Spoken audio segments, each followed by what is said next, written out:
안녕하세요. 청년항공입니다. 오늘은 지도조종자 교관 시험 A형 보겠습니다. 23년도 강의고요. 대형 무인기 조종사의 요구 지식이 아닌 것은 하고 물어봤는데요. 시계 비행은요. 여러분, 우리가 어떤 드론을 비행을 하던 간에 그 착륙장에서 처음에 이제 기체를 이륙을 할 때 눈으로 보고 비행을 하죠. 그리고 완전히 멀리 나가는 촬영용 드론처럼 완전히 멀리 나가는 거 아니면은 눈으로 보고 비행을 할 수가 있죠. 그 비행을 할 때는 뭐 장애물 같은 것들 점검하면서 이 기체의 안정성을 눈으로 보면서 혹시 뭐 좌우로 계속 흔들리고 있진 않은지 어딘가로 흘러가지는 않는지 그런 것들을 보면서 비행하는 것을 시계 비행이라고 합니다. 이 시계 비행은요, 사실 절차라는 것이 그닥 뭐 엄청 중요하게 필요하진 않아요.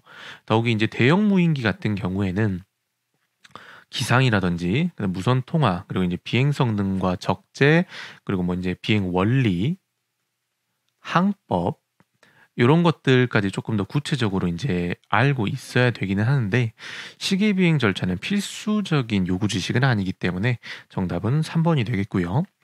대형 무인기 조종사의 구분으로 옳은 것은 물어봤는데 무인기 조종사가 두 가지로 보통 나눠집니다. 내부하고 외부.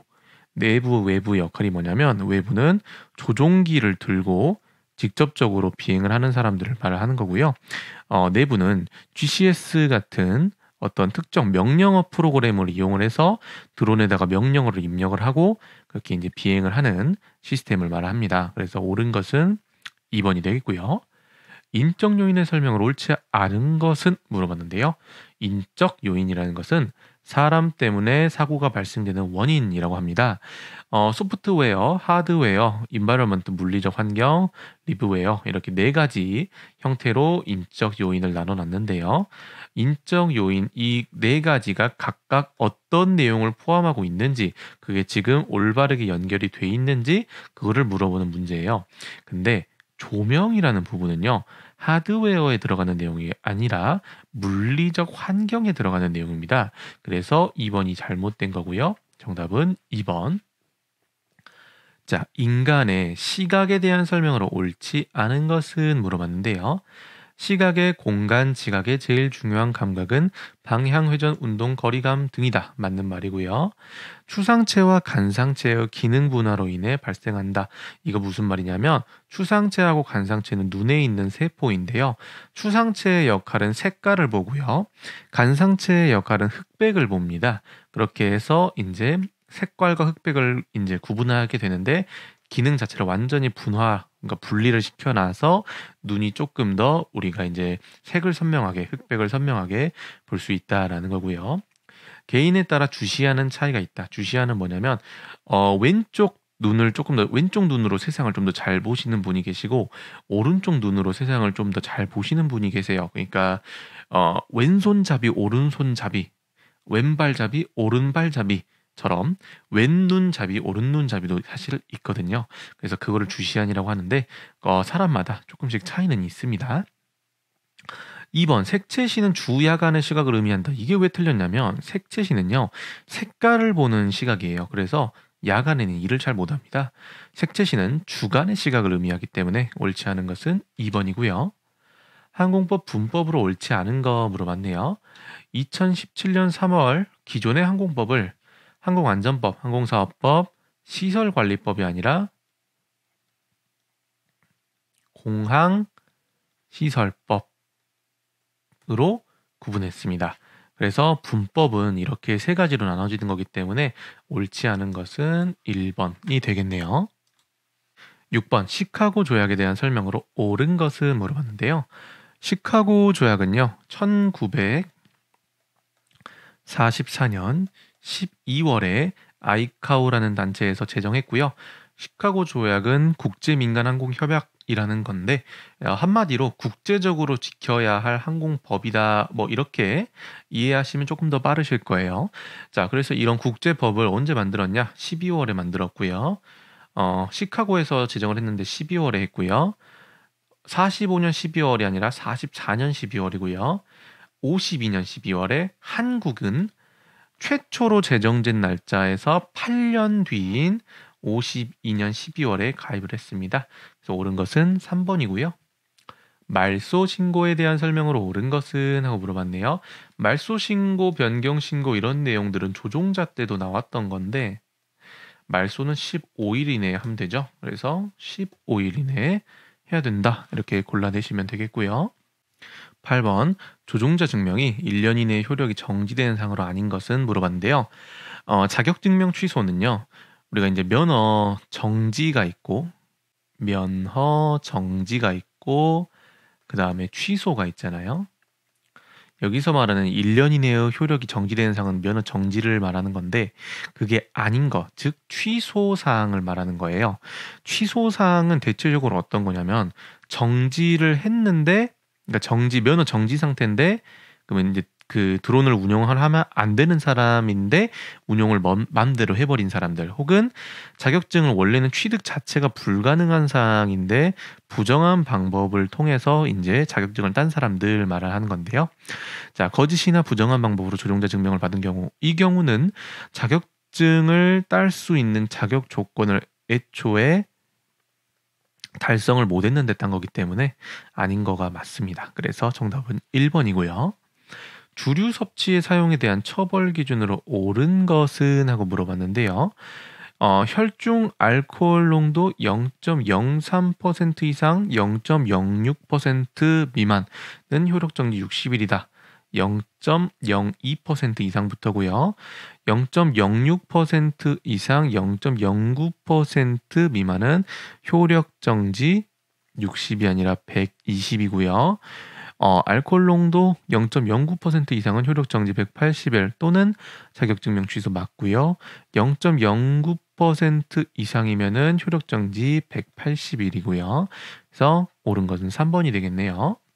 초경량 비행장치 지도 조종자의 등록 취소 사유와 설명으로 옳지 않은 거 물어봤습니다.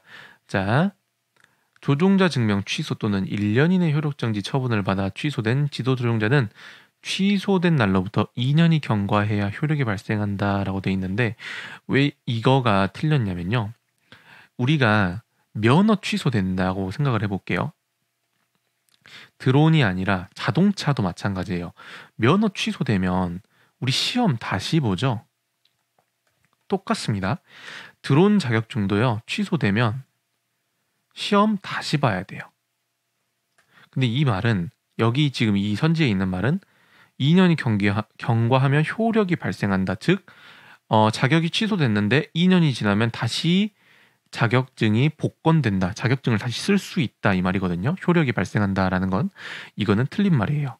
효력이 발생하는 게 아니라 단지 그냥 이 시험을 다시 볼 수 있는 자격 조건이 그냥 쥐어지는 것 뿐이에요.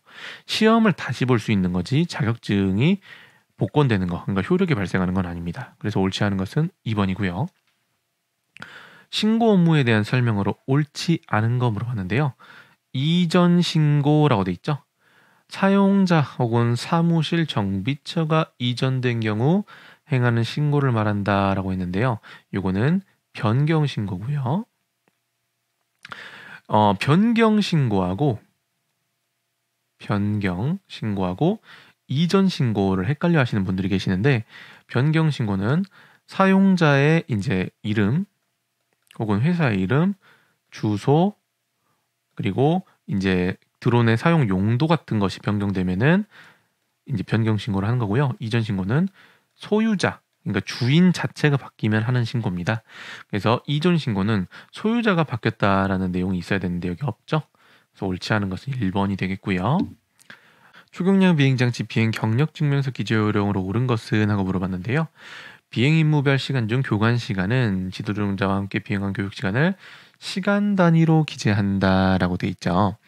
우리가 이제 요거는 교관 시간이라는 건데 교관 시간은 지도조종자가 비행 교육을 목적으로 교육생을 실기 교육한 비행 시간이에요. 이 지도조종자와 함께 비행한 교육 시간은 이거는 훈련 시간이라고 합니다. 그래서 틀렸고요. 비행 시간은 단독 훈련 교관 이렇게 세 가지로 나눠져 있기 때문에 이건 맞고요. 비행 시간은 소수 첫째 자리까지만 기재하고 안전성 인증 검사 면제 대상 기체는 최종 인증 검사일을 삭제하는 게 아니라 그냥 면제라고 기재를 해 놓습니다. 그래서 정답 옳은 것은 2번이고요. 이 경력 증명서가 어떻게 생겼는지 궁금하시다면은 이제 여러분들이 교육받으시는 교육원에 경력 증명서를 한번 보여달라 하면은 보여주실 거예요. 예, 그래서 그거 보면서 이렇게 생겼구나라는 거 보시면은 조금 더 이해하기 편하실 겁니다. 사용사업자에 대한 안전 개선 명령 해당 사항으로 옳은 것은 물어봤는데 제작자가 정한 정비 절차의 이행 이거는 중요합니다. 왜 제작자가 정한 정비 절차를 지켜야 되냐면 우리가 이제 기체가 처음에 만들어지게 되면은 안전성 인증이나 이제 그런 KC 인증이나 그런 것들을 모두 받게 되는데 그것을 이 만든 제작처 그러니까 드론 만든 제작처 그러니까 회사 드론 만든 회사 예를 들어서 뭐 DJI의 기체라고 한다면 뭐 DJI 이런 것들 뭐 이제 헬셀 이런 이제 특정 회사에서 기체를 만들게 되면은 이제 요거를 검사를 직접 다 받고 드론을 이제 판매를 시작을 하는 겁니다. 우리 자동차도 똑같아요. 자동차도 안전 테스트 같은 거 그런 거 다 받고 나서 그다음에 이제 이게 시중에 나오지 않습니까? 자동차들로 그렇게 되는데 이 정비 자체를 할 때는 제작자가 어떤 목적을 두고 뭐 배선 정리를 뭐 이런 식으로 여기가 FC가 있으면 배선을 이런 식으로 땄다든지 어떤 특정 목적을 두고 이제 이거를 제작을 했을 거란 말이죠. 이 제작자가 정한 정비 절차를 정확하게 지켜야만 처음에 드론 안전 검사를 받았었을 때 승인받았던 그 사항들을 정확하게 지키면서 우리가 이제 그 드론 자체를 사용을 할 수 있는 겁니다. 만약에 제작자가 정한 정비 절차를 지키지 않고 사용자가 임의로 원래 이런 식으로 그 배선이 정리돼 있었는데 예를 들어서 배선을 이런 식으로 따버렸다 하면은 요거는 애초에 처음에 검사 승인을 받았었을 때 배선 구조하고도 다르고 제작자가 이제 안전을 위해서 설계해 놓은 그 설계 도면과도 다르기 때문에 위험 상황이 발생할 수 있어요. 그래서 정비는 기본적으로 제작자가 정한 정비 절차를 잘 지켜줘야 됩니다. 옳은 것은 1번이 되겠고요. 모터의 설명으로 적절한 것은 DC 모터는 정확한 속도 제어가 가능하며 브러쉬 또는 회전수 제어기가 반드시 필요하다. 브러쉬 모터는 브러쉬 마모가 크죠. 잘못됐고요. 브러쉬 리스 모터는 구동을 위한 ESC가 필요하며 여기까지 맞는데 고속 회전이 어렵다가 아니죠. 고속 회전이 굉장히 잘 됩니다. 브러쉬 리스 모터는. 그래서 우리가 보통 드론 사용할 때는 브러쉬 리스 모터 씁니다. AC 모터는 DC 모터에 비해서 수명이 길어요. 그래서 틀렸고요. 적절한 것은 1번이 되겠습니다. 다음 중 KV에 대한 설명으로 옳은 것은 하고 물어봤습니다. KV가 낮아진다는 것은 회전 속도가 점점 낮아진다는 뜻이고요. KV가 뭐냐면 KV는 모터가 이런 식으로 있으면 보통 여기 위에 프로펠러를 장착하게 되어 있는데 프로펠러가 장착되지 않은 그냥 그 모터 날것 그대로 회전하는 상태를 무부하 상태라고 합니다. 이 상태에서 1V 전압을 줬었을 때 모터의 회전수, 그러니까 RPM 수를 말을 하는 거고요. 1분당이 아니라 1볼트당 회전수입니다. 그래서 무부하 상태에서 1V 전압이 가해질 때 모터 회전수 이게 맞는 말이고요. 16번 배터리 설명 중 종류가 다른 하나를 고르세요 라고 돼 있는데요. 내부 저항이 적고 무게가 가볍다. 비교적 저렴하다. 요거는 건전지 같은 1차 전지를 말하는 거고요. 에너지 밀도가 상대적으로 높다. 무인 비행 장치에 주로 사용한다. 우리가 이제 주로 무인 비행 장치에 쓰는 것은 리튬 폴리머 배터리, 2차 배터리죠. 충전식 배터리. 전해질이 제일 상태다. 리튬 폴리머 배터리. 자연방전 메모리 현상이 거의 없다. 리튬 폴리머 배터리 현상이고요. 종류가 다른 거 고르라고 했으니까 1번이네요. GPS에 대한 설명을 옳지 않은 거 물어봤는데요. 위성과 수신기 사이의 거리 정보를 이용해 위치 정보를 획득한다 맞고요. 7개가 아니라 4개 이상의 위성 수신하고요. 옳지 않은 거 2번. 시계 오차를 보정하기 위해 4개 이상의 위성 신호를 수신한다 맞고요. 오차를 발생시키는 다양한 요소가 존재하죠. GPS는 기본적으로 이제 위성 수신을 받기 때문에 중간중간에 방해되는 요소들이 굉장히 많습니다. 옳지 않은 것은 2번. IMU에 대한 설명으로 옳은 것은 자이로스코프를 통해 측정된 각속도를 적분하여 자세의 각도를 계산한다. 이게 IMU 자체의 원리예요. 원리 그대로 적혀져 있고요. 설명 옳은 것은 1번이고요. MEMS 센서는 진동에 굉장히 약한 센서기 때문에 대형 무인 비행 장치에는 쓰지 않습니다. GPS와 같은 역할을 하는 것은 IMU가 아니고요. IMU는 관성 측정 장치라고 해서 이제 자세 같은 것들을 전부 잡아주는 이제 기본적으로 드론을 컨트롤을 하는 중요한 장치다라고 생각하시면 되고요. GPS는 위치만 잡는 거기 때문에 같은 역할을 하지 않고요. 가속도를 통해서 자세 각속도를 측정한다. 잘못되어 있습니다.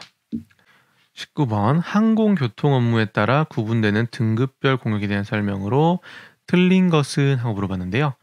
A등급 공역에서 비행하기 위해서는 지방항공청의 허가가 없는 한 계기비행 규칙에 의하여 비행해야 하며 조종사는 계기비행 교육을 이수한 후 비행이 가능하다라고 돼 있죠.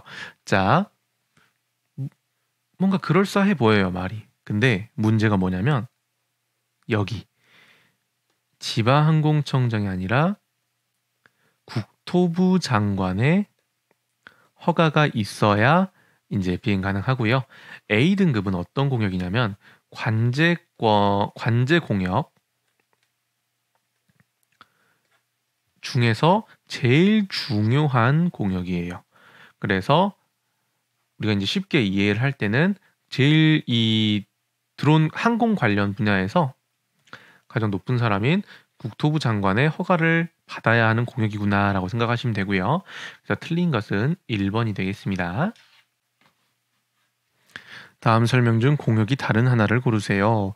항공사격, 대공사격 등으로 인한 위험으로부터 항공기 안전을 보호하거나 그 밖의 이유로 비행 허가를 받지 않은 항공기 비행을 제한하는 공역. 이거는 비행 제한 공역이고요. 안전 국방상 그 밖의 이유로 항공기 비행을 금지하는 공역, 금지 공역이고요. 비행 안전을 확보하기 위해서 초경량 비행장치 비행 활동의 제한. 요거는 초경량 비행장치 제한 구역이고요. 요 세 개는 통제 공역입니다. 통제 공역. 통제 공역인데요. 자, 마지막 비행 시 항공기 또는 지상 시설물에 대한 위험이 예상되는 공역. 요거는 위험 구역입니다. 범주 자체가 달라요. 통제 공역에 들어가지 않는 내용이라서 정답은 4번이 되겠고요. 자, 항공로 구성으로 옳은 것은 하고 물어봤는데요. 한국에는 38개의 국내 항공로를 가지고 있다라고 돼 있는데 국제선 12개 이용, 국내선 26개 이용하는 항공로 가지고 있고요. 국내 항공로만 38개 아닙니다. 안전한 항공로 비행을 위해서 일정한 폭을 갖추고 있다. 재래식 항공로의 경우 지역에 따라 5에서 50 뉴티컬 마일의 설정 폭으로 돼 있다라고 돼 있는데 지역에 따라서 8, 10, 50 뉴티컬 마일의 폭으로 설정이 돼 있고요. 국제 항공로는 12개가 있으나 이거는 맞는데 일본, 중국과 같은 인접국으로 연결되지 않는다. 이러면 우리가 직항으로 일본이나 중국을 갈 수가 없겠죠. 근데 갈 수 있죠. 그래서 틀린 거고요. 한국뿐만이 아닌 각 국가는 국제항공로 명칭 부여 시 아이카오 지역사무소와 협의하여 부여한다. 그렇죠. 이게 맞죠.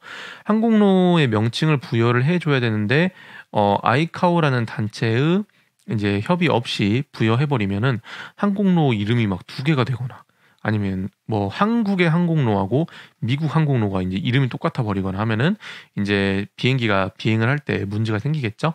그래서 옳은 것은 4번. 비관제 공역의 설명으로 옳은 것은 하고 물어봤는데요. 정보구역은 비행 정보 업무가 제공되도록 지정된 비관제 공역이다. 정보 맞는 말이고요. 조원구역은 G가 아니라 F등급 공역이에요. 정보구역이 G등급이고요. 비관제공역은 교통량이 아주 적어 공중 충돌 위험이 크지 않아서 항공 관제 업무 제공이 비경제적이라고 판단되어 따로 통제 및 제한하지 않는 공역이다라고 돼 있는데 사실 요거는 비경제적이라고 판단되어 이 말 자체가 사실 말이 안 맞는 거예요. 그냥 단순하게 읽어보면 말이 맞을 수도 있지만 우리가 이제 공역 관련된 업무 자체를 이제 선정을 할 때는 비경제적인 이런 거에 대한 내용을 따지는 게 아니라 안전성을 이제 주로 따지게 되는데 항공 교통량이 적어서 공중 충돌 위험이 크지 않다. 오케이, 여기까지 맞고요. 항공 관제 업무 제공이 비경제적이라 판단돼서 따로 통제 및 제한하지 않는 공역이다라고 돼 있는데 그게 아니라 요거는 항공 관제 능력 자체가 미치지